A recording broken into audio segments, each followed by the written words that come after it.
doing? Another episode of Inside the Cab for you guys. I'm going to be ripping this road. It's kind of a through road that goes through my property. There's a few high spots here, so I'm doing the final touches on this, and I'm going to rip that. And then after that, I'm going to do a separate video on finishing this bypass road here. So I'm going to cut this, continue it with the drainage ditch all the way to the corner of the property. All right, I'll get to it. All right, guys, so I'm going to start ripping this section here. Just going to get these high spots down a bit on this road. So this is the last thing I got to do to this section. Rip down a few high spots, and then Judah's going to start working on this section here. Right now he's moving material up. He's actually cleaning up some rocks up here with the track loader, and then he's going to move material up from the bottom.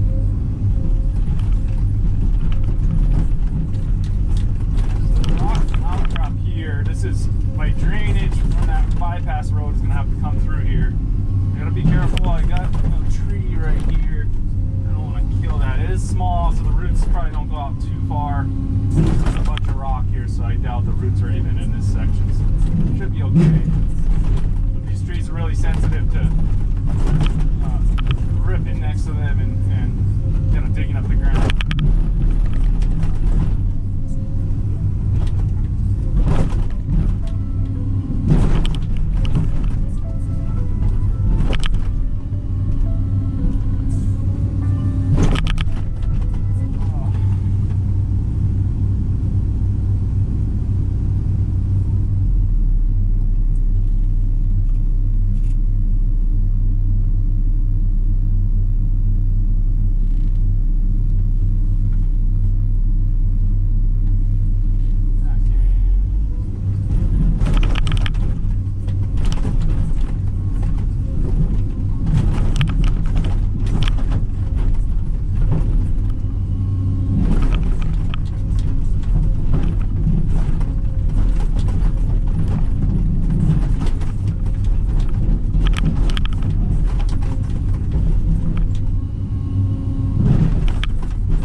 See that my grass is coming in on a big pad there.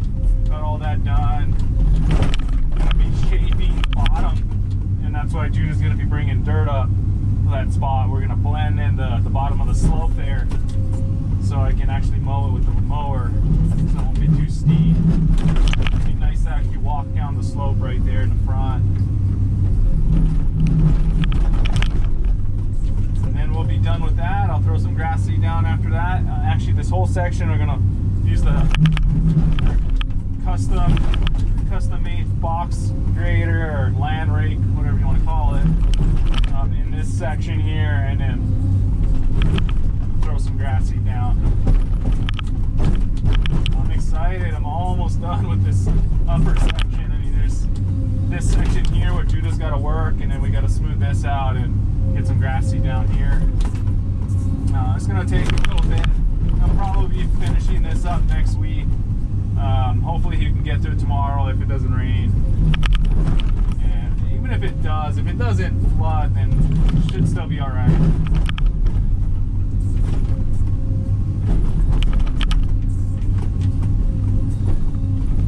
Yeah, this little section here, about a quarter acre left, and we're golden. There's a little bit of finishing touches here we'll do by hand, but other than that, I'm done with the excavation up here after those little things.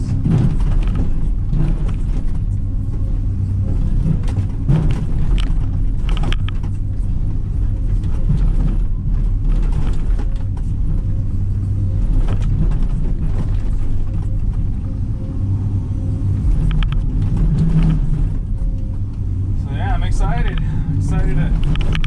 to start doing some jobs and making some money with this machine. I mean, it's costing me a fortune. And I haven't made any money yet. I did save a lot of money too working on this property. I mean, I would have ended up paying someone, $150,000 to do the work I did, or even more, probably 200 grand to do this, which is just, it's not, I can't afford that. It wasn't economical for me.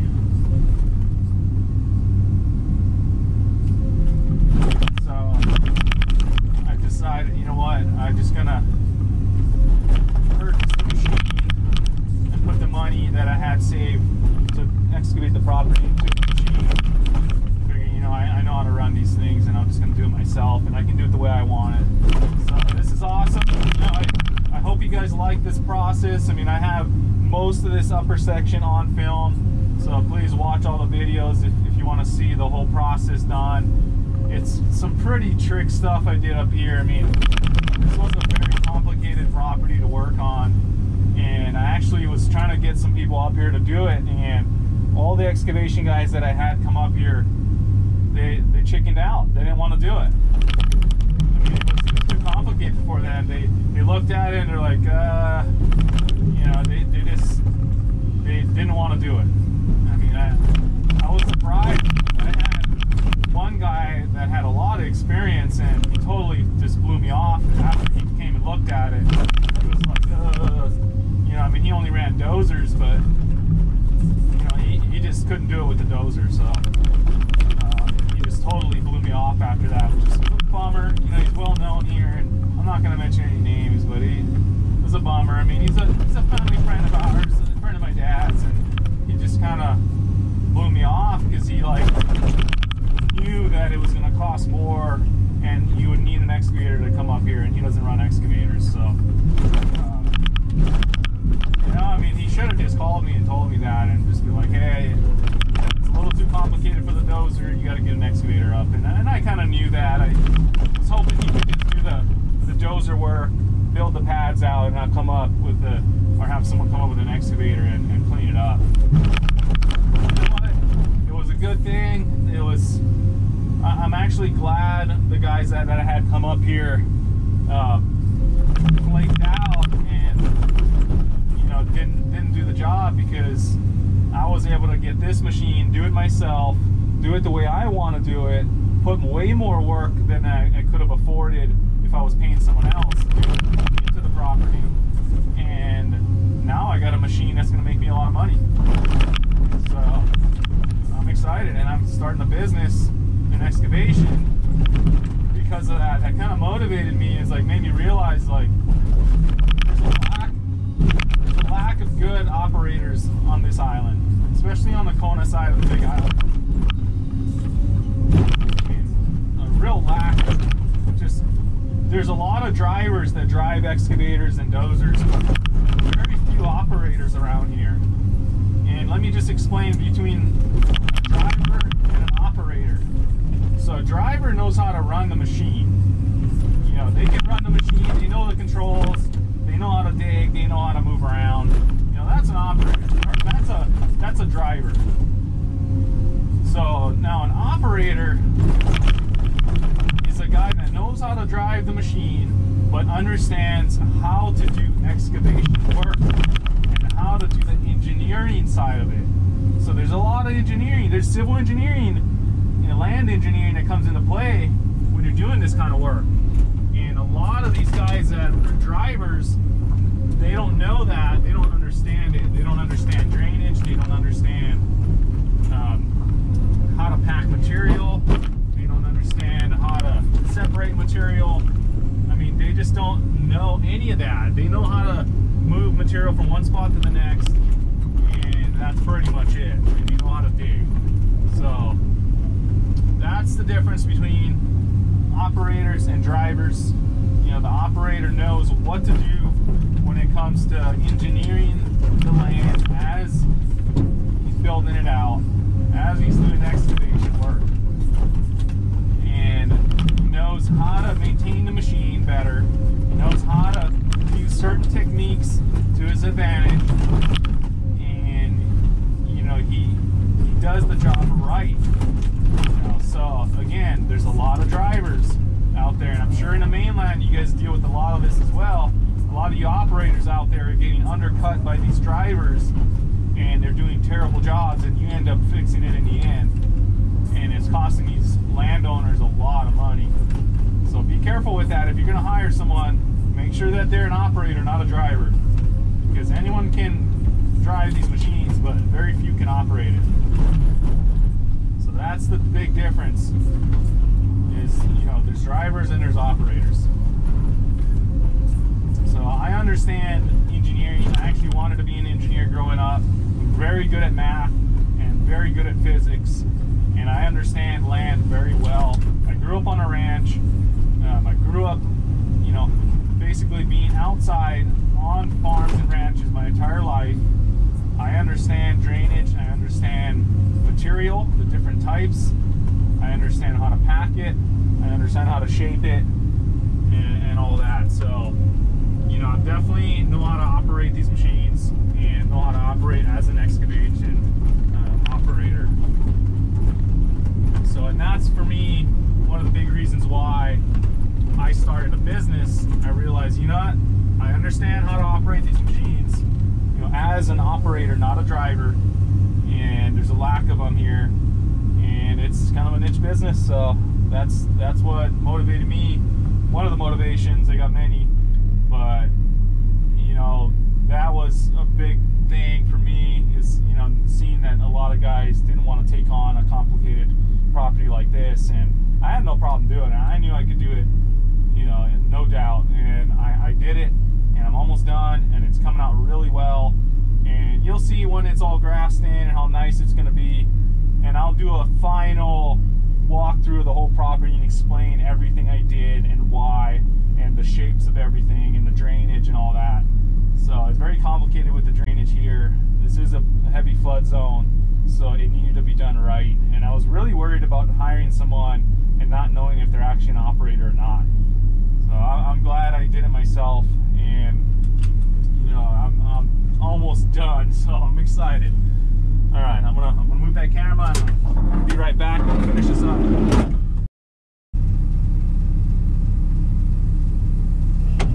Okay. So hopefully the weather holds. It might. Clouds are kind of high. It is a little dark, but I think it'll hold.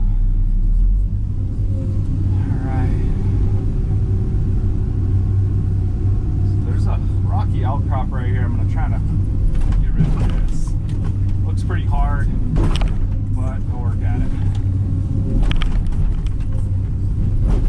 This section here is kind of a really shallow rocky shelf here, and it ponds up because of it. There's really shallow blue rock here. It kind of sucks. I mean, it's hard to deal with this stuff.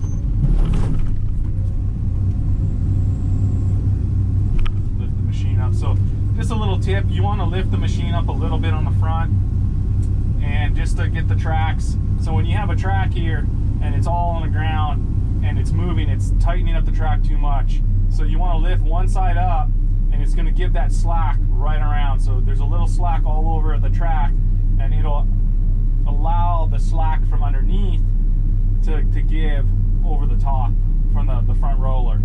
So you'll have a lot more slack in the track, and it's going to keep it from damaging the chains.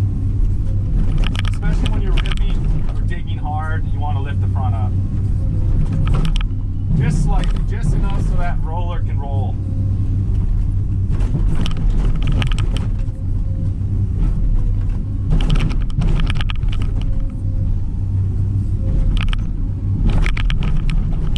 It's really difficult to adjust the track tension in this kind of terrain. I mean, in one day I'll be dealing with, you know, 2 or 3 or more types of material and a blend of material.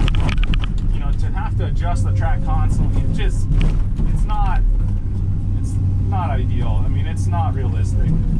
So I gotta find, you know, kind of a middle ground with the track tension, and it can be difficult. And undercarriages don't last that long. I mean, and I already damaged 3 bushings because of the material I've been dealing with. Is, you know, when it rains it gets muddy and it packs in, and all this hard rock gets packed in, and that can damage it. That's what caused my 3 bushings to get cracked.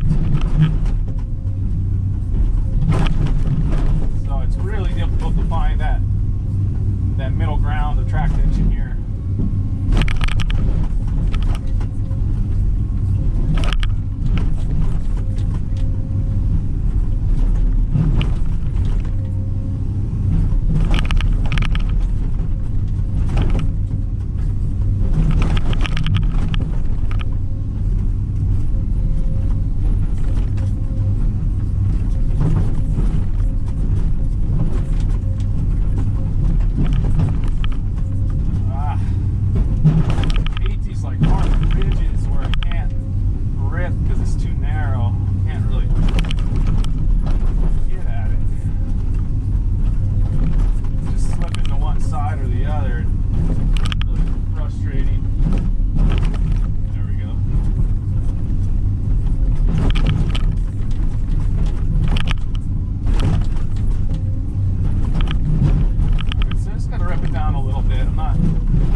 Try to rip this channel here a little bit. So I'll finish it up after I do this and when I start blending this road. But try to get it ripped a little bit since I'm in this spot. Looks like there's a lot of dirt and it's not going to take a whole lot. All this is dirt here. I'll fill this. Yeah. Okay, so that's good. I think it's just this edge here. I have to blend this. It's going to be a little tricky spot. So this drainage, this road's going to come this way, and I want to keep this road going up, this sheet going that way. I almost thought about just getting rid of it, but I want to be able to come through here. It's not going to be really a road. It's more of a pathway for my side-by-side to get through here and my farm equipment.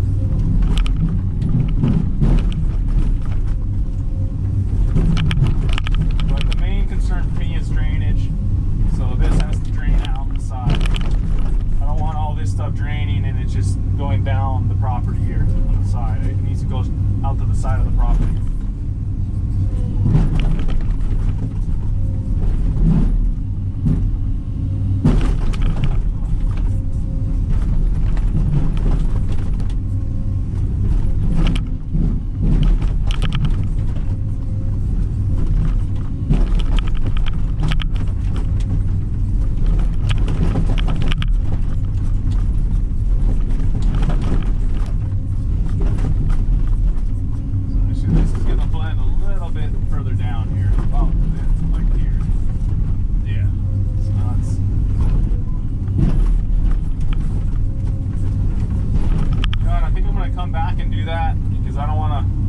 Up this spot too much and not be able to drive over it. Just continue my way up, deal with these high spots.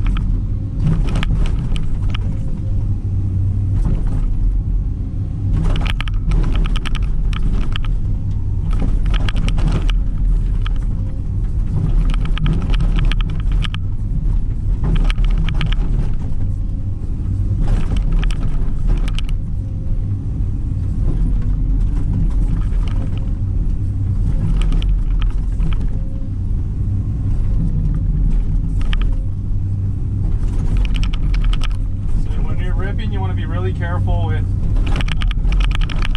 banging the ground with the ripper. You don't want to come down hard and smack it. You can break the stick like that.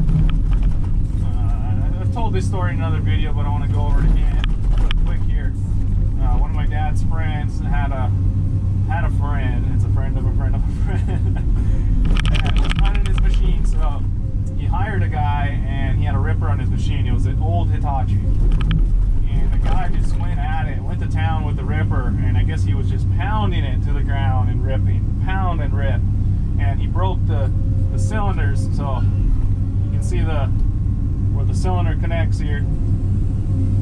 Kind of go down. Where the cylinder connects to the boom there, both sides he cracked right off. I mean, it cost him $10,000 in welding to get those fixed. So you want to be really careful when you're ripping, and you don't want to be banging your machine. I mean, you know, you can kind of compact with the bucket a little bit, but be careful with that too. My rule of thumb is 6 inches high and no higher if you're going to pack down. And you want to be careful with that as well. If it's really hard rock, you know, don't smack it as hard as you would like. And if you got like an eco mode or low power mode, run it in that, so you're not putting too much stress on the machine. So, I mean, you gotta be real careful when you're banging the machine like that. I mean, I'd say cats are gonna handle the most abuse, but still, you want to be really careful on how you run that machine, or how your operator's running the machine with these kind of attachments. The machine does take a lot of abuse running a ripper, so be aware of that. If you got a cheap off-brand excavator, and you're going to be ripping really hard rock, I don't recommend it. You're going to break your machine. If you're in softer ground, not a big deal, but you know, if you're trying to rip hard rock like this, I'd recommend, you know, either a Cat or a Komatsu, smaller machines. You can definitely rip with Takeuchis and the Yanmars. But everything else I'd be really careful with. They're not really overbuilt like these machines are.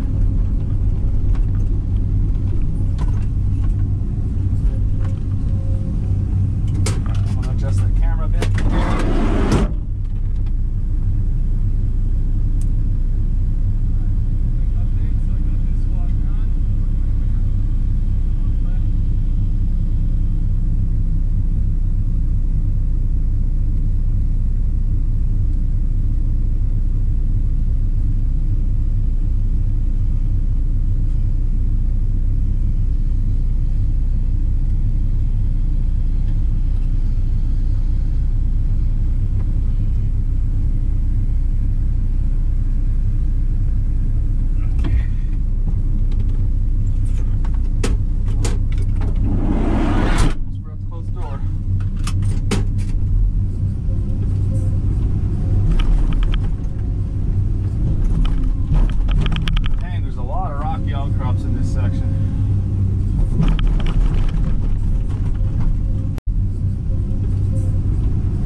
Slope right here, and all the dirt just kind of washed away over time. There was nothing here to hold it. You can see it kind of filled a pit in here with dirt. I dug it all out because I needed it, but it kind of collected all in that spot.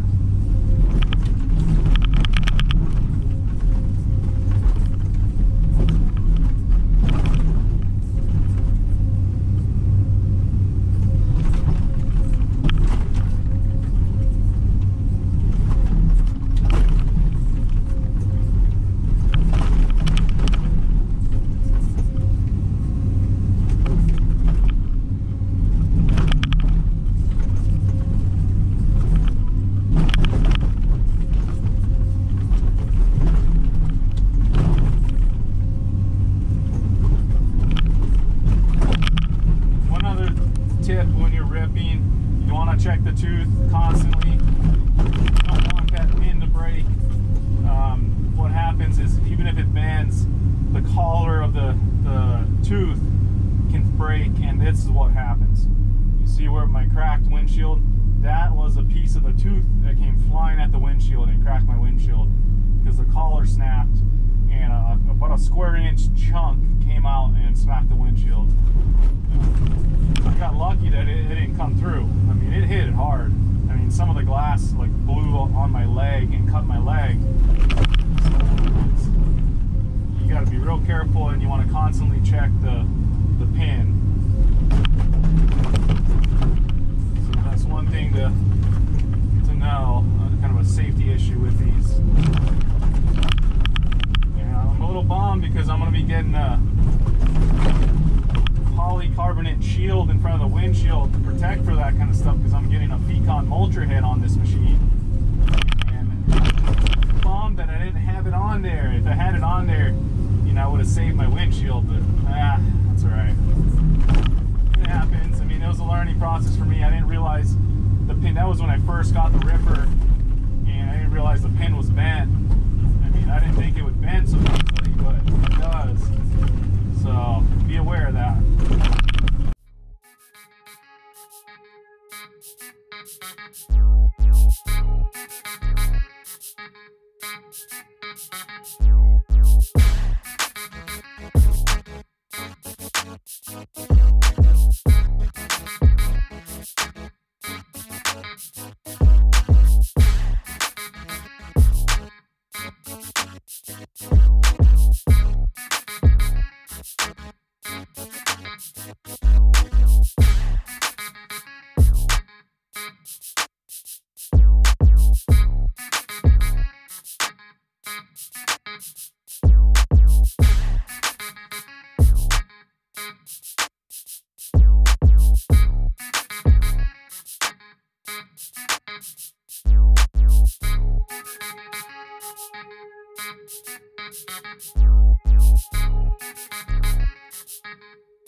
This video for now. I'll do a separate video on finishing this up and starting this the end of the road here. So thanks for watching, guys. Please like and subscribe. Hit the thumbs up button if you like it. Let me know. Leave some comments, and I'll talk to you guys in the next one.